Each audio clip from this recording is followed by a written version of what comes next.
지난 주일에는 폭염으로 전국이 몸살 앓고 있을 때 폭염에 노출되신 분들을 위해 우리가 좀 더 배려와 관심을 가져야 되겠다라는 말씀을 드렸는데, 한 주 사이에 이제는 비가 내려서 폭염이 아니라 비로 인해 많은 피해를 받는 분들을 보면서 더욱더 마음이 무겁기가 끝이 없습니다.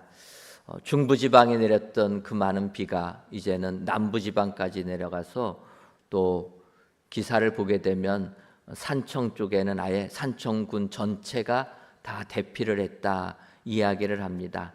이 산청이 어디냐면은 지리산 끝자락 쪽의 경상도 지역입니다. 저희가 청년 때 하기봉사를 갔던 생비랑 교회가 있는데, 생비랑이라는 마을도 다 잠겼다라는 겁니다. 이처럼 큰 비로 인하여 수많은 사상자들, 또 이재민들이 발생한 것을 보면서 참 우리의 삶은 이와 같은 자연재해 속에서는 무기력하다. 어떤 기자분이 그렇게 방송을 합니다. 요즘에 우리나라의 여름 기후는 도무지 예측할 수가 없어서 맑은 날 해가 뜨면은 폭염으로 고생하고, 흐린 날 비가 내리면은 폭우로 고생을 한다.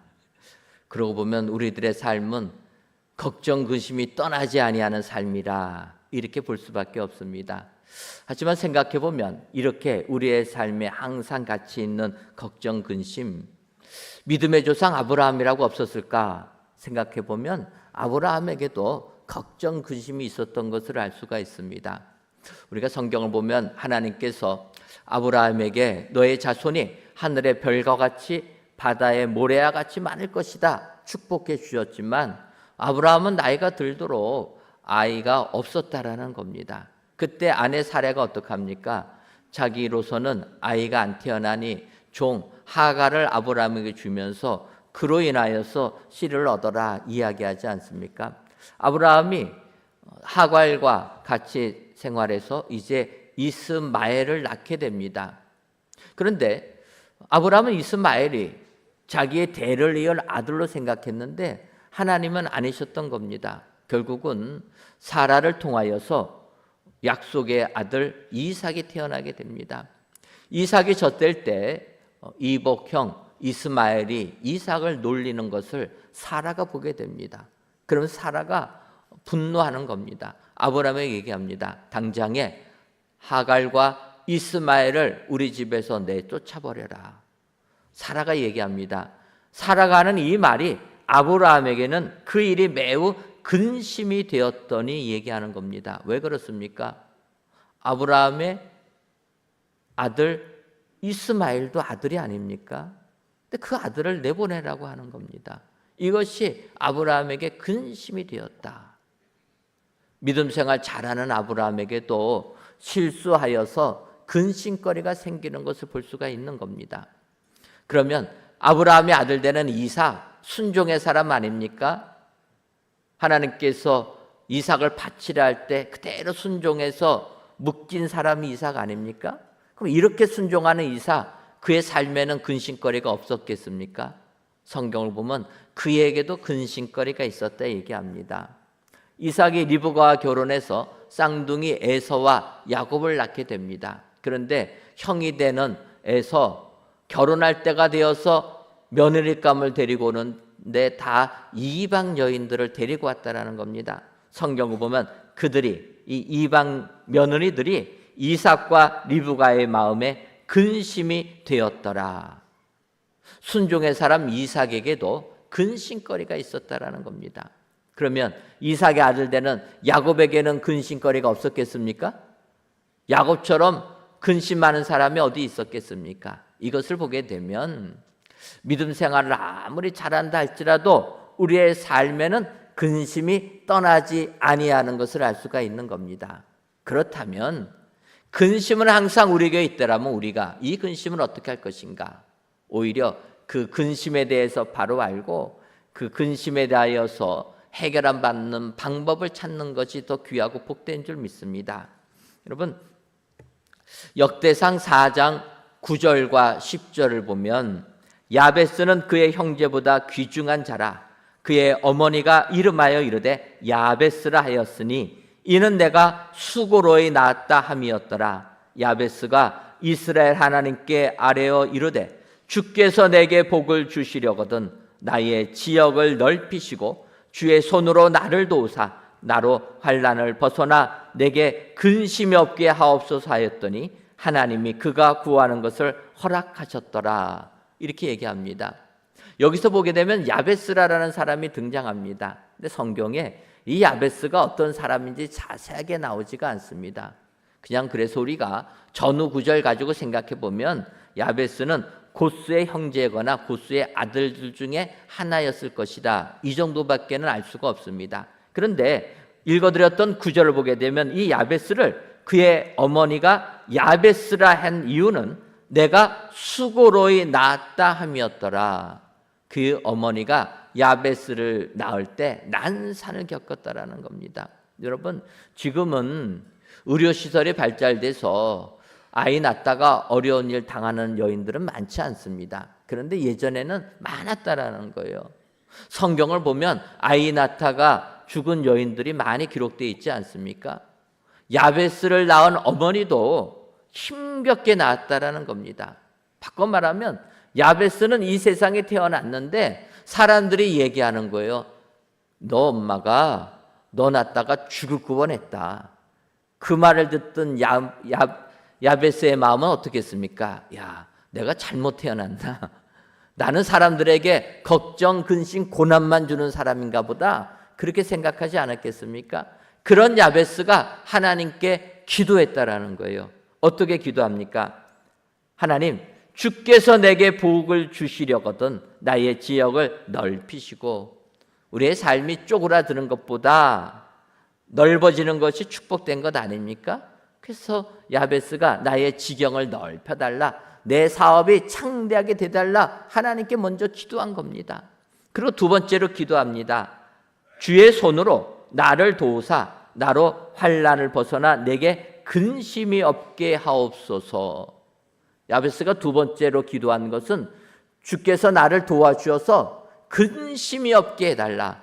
자기는 태어날 때부터 근심거리로 태어났지만 이제는 주님이 나를 도와주어서 근심 없게 해달라 하나님께 기도했다라는 겁니다. 그랬더니 하나님이 그가 구하는 것을 허락하셨더라. 여러분, 혹시라도 내 속에 근심이 많으신 분 안 계십니까? 하나님께 기도하시기를 바랍니다. 내 걱정, 근심 다 하나님께 아뢰면 하나님께서 야베스의 기도를 들어주신 것처럼 우리의 모든 걱정, 근심 다 해결해 주실 줄 믿습니다. 그렇다면 이렇게 내 속에 근심이 많을 때 기도하는 자들에게 하나님께서 어떻게 역사하십니까?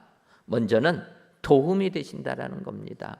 오늘 본문 시편 94편 17절을 보면 여호와께서 내게 도움이 되지 아니하셨더라면 내 영혼이 벌써 침묵 속에 잠겼으리로다. 고난이 많아 근심 속에 거할 때 하나님께서는 우리의 도움이 되셨다라는 겁니다. 도와주셨다라는 거예요. 이것이 우리에게 은혜요 복이 되는 줄 믿습니다. 걱정 근심에 있어야 할 때 내가 믿는 하나님은 나를 도와주시는 분이라 확신하시기를 바랍니다. 어찌 보면 이 도움은 우리가 사무엘 선지자 시대 때 블레셋 나라와 전쟁할 때 하나님이 도와주신 것을 생각할 수가 있습니다. 사무엘이 이스라엘의 선지자로 등극돼서 이스라엘의 사사가 됐을 때는 이스라엘 나라는 참으로 힘겹고 어려운 시절이라는 겁니다. 오히려 그 주변 나라 블레셋이라는 나라는 강력한, 요즘으로 말하면 선진국이고 이스라엘 나라는 후진국이었다라는 겁니다. 어렵다라는 거예요.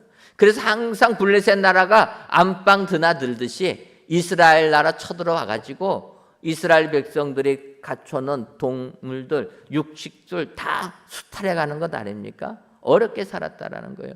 그것을 보면서 사무엘 선지자가 사사가 됐을 때 우리 민족이 이렇게 어려움을 겪는 것은 하나님 앞에 범죄했기 때문이라 우리가 하나님을 더욱더 섬겨야 된다 선포를 하고 미스바의 무이라고 이야기하는 겁니다. 사무엘상 7장 6절을 보면 그들이 미스바에 모여 물을 길어 여호와 앞에 붓고 그날 종일 금식하고 거기에서 이르되 우리가 여호와께 범죄하였나이다 하니라. 사무엘이 미스바에서 이스라엘 자손을 다스리니라 이렇게 얘기합니다. 사무엘이 미스바에 모여서 다시금 하나님께로 돌아가자 회개를 선포하니까 백성들이 미스바에 모여서 종일토록 금식하면서 회개했다라는 겁니다. 그런데 그 다음 구절 보면 이렇게 표현합니다. 7절 상반절을 보면 이스라엘 자손이 미스바에 모였다 함을 블레셋 사람들이 듣고 그들의 방백들이 이스라엘을 치러 올라온지라. 이스라엘 백성들이 미스바에 모인 이유는 하나님 앞에 회개하기 위하여 모였던 겁니다.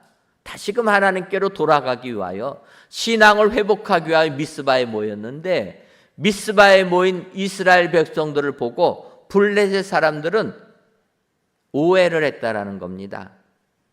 이스라엘 백성들이 자기네 나라 블레셋 나라를 공격하려고 미스바에 모여서 전쟁 준비를 하는구나 오해했다라는 겁니다. 그래서 전쟁을 이기려면 어떻게 됩니까? 먼저 공격하는 자가 기선을 제압하는 것 아닙니까? 블레셋 나라가 그래서 미스바에 모였다는 소식을 듣고 쳐들어왔다라는 겁니다. 어찌 보면 이스라엘 백성의 입장에서는 억울하기 그지없었을 겁니다. 그들이 블레셋 나라와 전쟁하려고 모인 게 아니지 않습니까? 하나님께 예배드리려고 모였는데 그것을 보고 오해는 자기들끼리 다 해가지고 자기들끼리 쳐들어온 거 아닙니까? 얼마나 억울합니까? 여러분, 이와 같은 억울한 일은 우리가 이 세상 살 때도 얼마나 많이 있습니까? 내 뜻은 결코 그것이 아닌데 자기들끼리 다 오해하는 것 아닙니까? 자기들끼리 오해하고 소설을 쓰는데 소설도 단편 소설도 아니고 장편 소설 쓰는 겁니다. 그래갖고 우리를 어떻게 만드니까 죽일 놈으로 만드는 것 아닙니까? 세상을 살다 보면 이렇게 억울한 일들 많이 생기는 겁니다. 그것을 통해서 우리가 걱정, 근심에 휩싸일 때가 너무나 많이 있다라는 겁니다. 이때 사무엘 선지자는 어린 양 하나를 가져다가 온전히 하나님께 번제물로 드립니다. 그리고 하나님께 부르짖어 기도를 합니다. 그랬더니 사무엘상 7장 10절을 보면 사무엘이 번제를 드릴 때에 블레셋 사람이 이스라엘과 싸우려고 가까이 오매 그날에 여호와께서 블레셋 사람에게 큰 우레를 발하여 그들을 어지럽게 하시니 그들이 여호와 앞에 패한지라. 회개하려고 미스바에 모였을 때 블레셋 사람들이 오해하여서 전쟁을 일으켰던 겁니다. 이때 사무엘이 부르짖어 기도하니까 하나님께서 그날에 큰 우레를 발하여 그들을 어지럽게 하셔서 패하게 만들었다라는 겁니다. 기도할 때 하나님의 이 같은 역사가 일어나게 될 줄 믿습니다. 우레가 내렸다라는 거예요. 쉽게 말하면 천둥 번개가 몰아쳤다라는 겁니다. 지난 주 중에도 큰 비가 내릴 때 천둥 번개 몰아치지 않았습니까? 주무시느라고 못 느끼셨습니까? 천둥 번개 치는 건 못 들으신 분들은 복된 분들이고 그때까지 못 주무시다가 그거 들었으면 공포에 시달렸을 겁니다. 저 역시 자느라고 못 들었습니다. 지금도 천둥 번개가 치면은 사람들이 두려워하는 거예요. 인류 역사상 가장 넓은 영토를 차지했다고 하는 몽골 군대가 있지 않습니까? 그 몽골 군대도 천둥 번개는 두려워했다라는 거예요. 바로 블레셋 나라 이스라엘 치려고 내려왔다는데 하나님께서 큰 우레를 바라니까 그들이 두려워 떨며 어지럽혀지며 전열이 흩어져서 그 전쟁 패하고 말았다라는 겁니다. 여러분, 기도할 때 이 같은 역사가 일어나는 줄 믿습니다. 최신식 무기로 준비하고 철기 문화로 다짐한 그들이 왔을 때 무너졌다라는 겁니다. 앞서도 말씀드렸지만 블레셋 나라는 당시로 말하면 선진국입니다. 당시 선진국은 철기 문명을 받아들인 나라라는 거예요. 쇠를 가지고 하는 겁니다. 그런데 그게 비해서 이스라엘 나라는 청동기 문화입니다. 쇠하고 청동하고 부닥치면 다 청동 무너지는 것 아닙니까? 물러가지고 게임이 안 되는 겁니다. 예를 들어 우리가 아는 대로 블레셋 하면은 골리앗 장군 있지 않습니까? 거기에 맞서 싸운 다윗, 그걸 보면 알 수가 있는 겁니다. 골리앗은 어떻게 갑옷을 입습니까? 노투구, 녹갑옷을 입고 쇠로 된 긴 창을 가지고 방패 가지고 다윗 앞에 섰던 겁니다. 쇠로 만든 창입니다. 여기에 반해서 다윗은 어떻게 나갑니까? 사울왕만 있던 노투구 주니까, 녹갑을 입으니까 불편한 거예요. 사울왕만 가지고 있는 강철 칼을 주니까 써보지를 않았고 더 불편한 겁니다. 다윗은 사울왕이 준 거 다 거절하고 평소 자기가 하던 대로 물맷돌 5개, 돌멩이 5개 가지고 막대기 하나 가지고 나갔다라는 거예요. 쇠를 가지고 있는 사람과 돌멩이 갖고 나간 사람 누가 이기겠습니까? 안 되는 것 아닙니까? 하나님이 역사하시니까 다윗이 돌멩이, 물매로 돌을 던져서 골리앗을 무너뜨렸다라는 거예요. 하나님이 역사하실 때는 이 같은 역사가 일어나게 될 줄 믿습니다. 사무엘 선지자 시대에 블레셋이 쳐들어왔을 때도 마찬가지라는 거예요.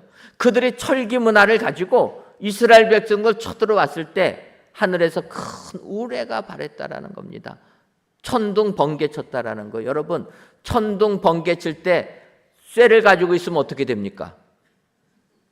바로 죽는 거예요. 천둥 번개 칠 때는 나무 막대기 가지고 있는 게 살아나는 방법입니다.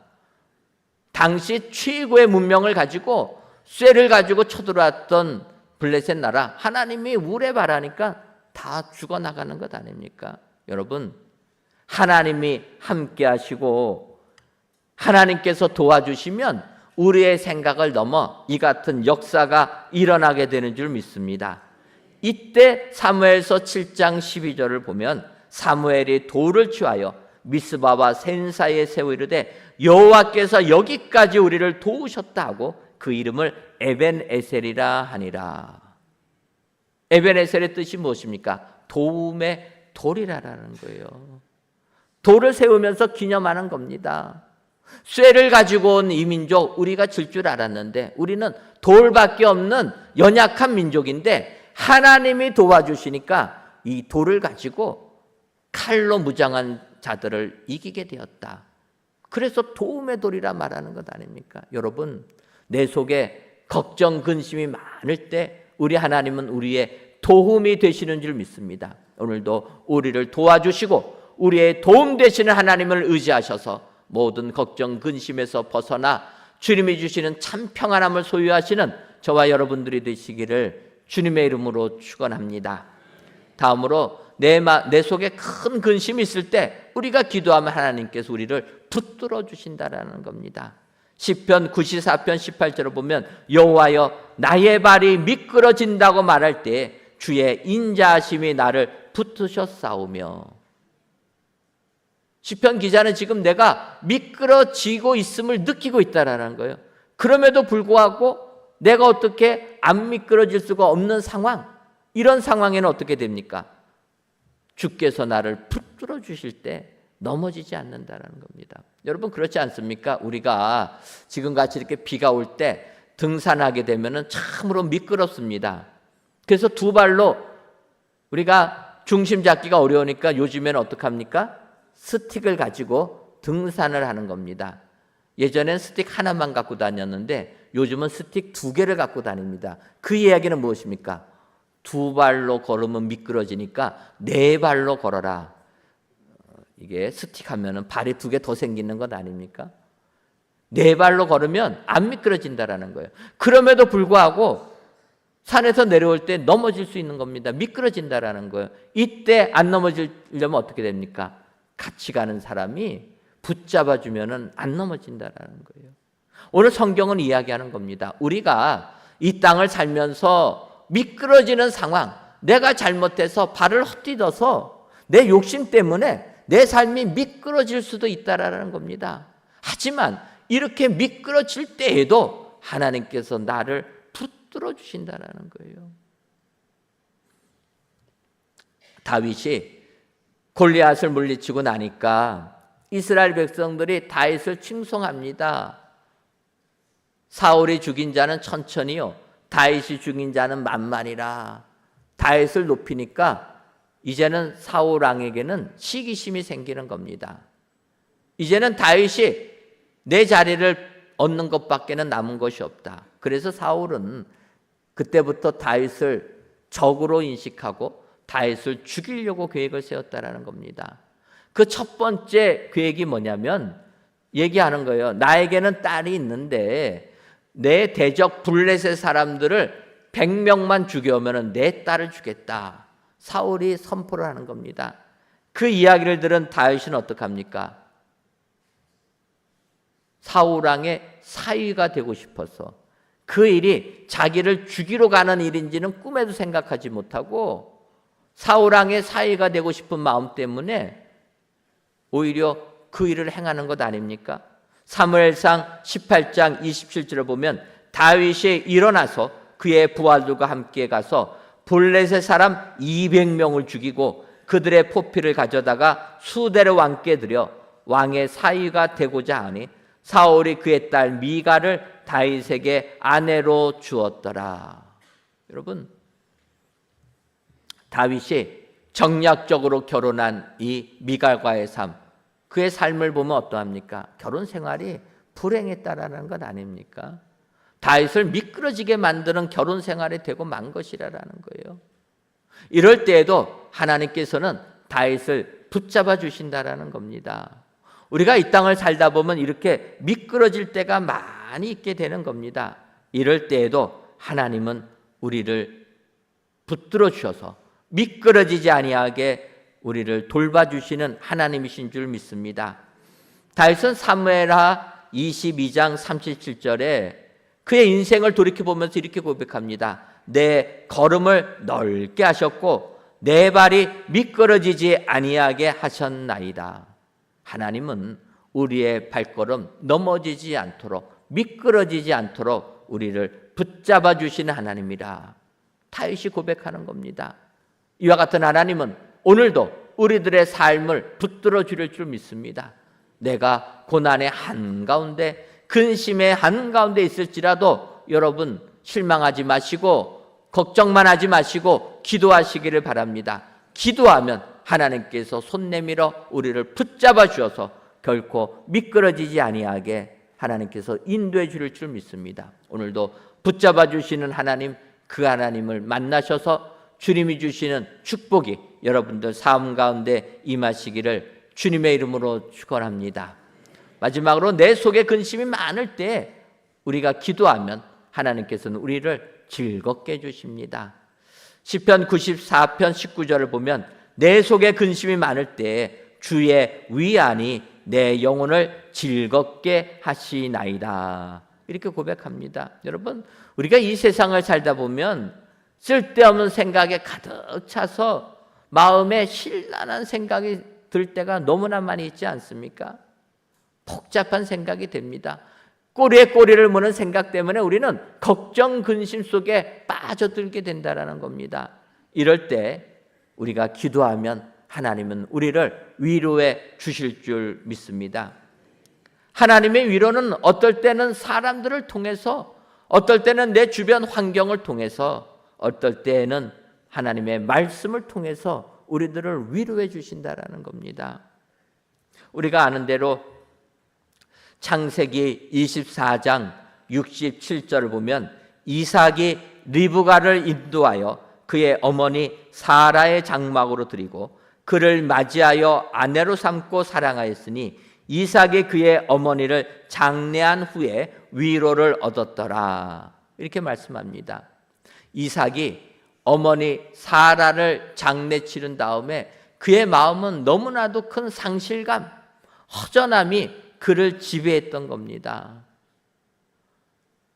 사라가 얼마나 이삭을 사랑했겠습니까? 90세에 낳은 아들 아닙니까? 유일하게 낳은 독자라는 거예요. 그래서 사라는 전심을 다해서 이삭을 사랑했을 겁니다. 그렇게 사랑받았던 이삭이 어머니가 돌아가신 겁니다. 그 허전함은 메워지지가 않는 겁니다. 이때 성경을 보게 되면 하나님께서 이삭에게 아내 리브가를 보내주셔서 아내를 삼고 사랑하여서 위로를 얻게 해주셨다. 허전했을 때 이삭은 리브가를 통하여 위로를 얻었다라는 겁니다. 사람을 보내주셔서 사람을 통해 위로를 얻는 것 아닙니까?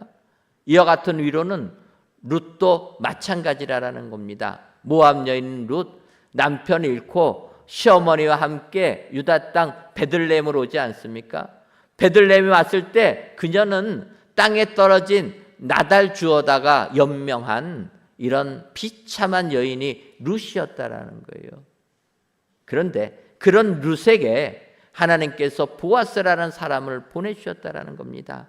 룻기 2장 13절을 보면 룻이 이르되 내 주여 내가 당신께 은혜 입기를 원하나이다. 나는 당신의 하녀 중에 하나와도 같지 못하오나 당신의 이 하녀를 위로하시고 마음을 기쁘게 하는 말씀을 하셨나이다 하니라. 보아스가 룻을 보고 자기 밭에서 이삭 줍는 룻을 보고 그를 돌봐 주었다라는 거예요. 위로의 말을 해줬다라는 겁니다. 이것이 룻에게는 정말 기쁨이 되었다. 룻은 보아스를 통해 위로를 받게 되었다라는 겁니다. 하나님은 이처럼 우리가 이 세상 걱정 근심 속에 있을 때 사람들을 보내셔서 우리를 위로해 주시는 하나님이신 줄 믿습니다. 근데 우리 하나님은 그 위로가 여기서 끝나지 아니하고 말씀을 통해 영적인 위로까지 주시는 하나님이시라는 겁니다.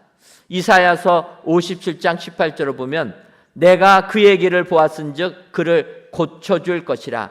그를 인도하여 그와 그를 슬퍼하는 자들에게 위로를 다시 얻게 하리라. 이사야 선지자를 통해 말씀을 통해 그 백성들을 위로해 주셨다라는 겁니다.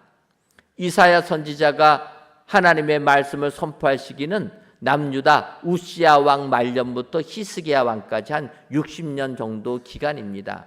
이 기간은 전쟁과 평화가 공존하는 매우 혼란한 시기라는 겁니다. 그 기간에 북이스라엘 나라는 아수르에 의하여 멸망을 당했습니다. 그러니 남유다도 얼마나 혼란스럽겠습니까? 걱정 근심 속에 있는 이스라엘 백성들, 하나님께서는 이사야 선지자를 보내서 예언하게 하는 겁니다. 그 예언이 무엇입니까? 내가 너희들의 길을 보았기 때문에 고쳐줄 것이다. 너희들의 형편을 내가 보았기 때문에 그 형편에서 벗어나게 해주시겠다. 하나님이 약속해 주시는 겁니다. 그를 인도하여 그와 그를 슬퍼하는 자들에게 위로를 다시 얻게 하리라. 너희들의 근심 내가 다 알기 때문에 내가 해결해 주고 위로를 주겠다. 여러분, 하나님은 우리의 상황을 다 아시는 하나님이신 줄 믿습니다. 그래서 고쳐주시고 위로를 주신다는 겁니다. 그 위로의 마지막 위로는 무엇입니까? 이사야서를 통해서 하나님은 우리에게 예수 그리스도 메시아의 탄생을 예언해 주는 겁니다. 세상 혼란함 속에서 걱정 근심 속에 사는 이스라엘 백성들에게 우리의 구원자 예수 그리스도를 예언하시고 그 예수 그리스도를 믿을 때 우리에게 영생의 축복을 줄 것을 이사야 선지자의 입을 통하여 말씀해 주신다라는 겁니다. 진정 우리의 최고의 위안은 우리의 위로다 되시는 예수 그리스도를 나의 구주로 믿는 것이 최고의 위로가 되어서 내 삶에 기쁨이 넘쳐나는 축복이 되는 줄 믿습니다. 우리가 믿는 하나님은 우리를 이렇게 위로해 주시는 하나님이라. 바라기는 오늘 이 예배 참여하신 모든 성도님들, 우리의 참된 위로다 되시는 예수님, 그 예수님을 믿으시는 여러분 되시기를 바랍니다.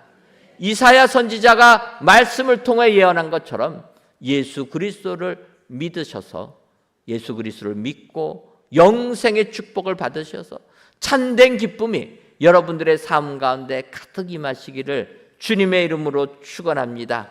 그리하여서 내 속에 근심이 많을 때 내가 믿는 하나님은 나를 즐겁게 해주시는 분이라 확신하셔도 오늘도 이 기쁨 가지고 세상을 이기시는 은혜의 모든 성도님들 되시기를 주님의 이름으로 축원합니다. 기도하겠습니다.